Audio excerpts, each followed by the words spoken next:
Good evening বন্ধুরা, তোমরা সবাই কেমন আছো? আশা করি খুব ভালো আছো। আমিও খুব ভালো আছি।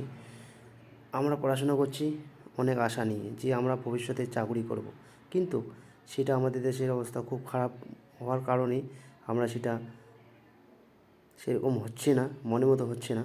তাই বলছি, সামনে যা কাজ পাবে তাই ধরে নিয়ে ভবিষ্যতের লক্ষ্যের দিকে এগিয়ে যাও আর তার লক্ষ্য স্থির করে রেখো। আমরা অনেকেই ভাবি যে পড়াশুনো করছি, চাকরি করব, কিন্তু এই ছোটো মোটো কাজ করব কেন? এটা কিন্তু একদম ভুল। কারণ হচ্ছে কাজ যে কাজই হয়, আর ছোটো কাজ আর বড় কাজ, সেই কাজের সম্মান সবার কাজের দিকে থাকে। আমি বলছি, সেই বড় লক্ষ্যের দিকে পৌঁছাতে গেলে আমাদের ছোট হোক বড় হোক যে কোনো কাজ হাতে নিয়ে আমাদের অগ্রসর হতে হবে। এটাই আমি তোমাদের বার্তা দিব। আর তোমরা সবাই ভালো থেকো, সুখে থেকো, এই কামনা করছি। আর মনোসংযোগকারী যে কাজ হাতের সামনে পাবে ওটাই ধরো আর সামনের দিকে এগিয়ে যাও, এই বার্তাই দিচ্ছি।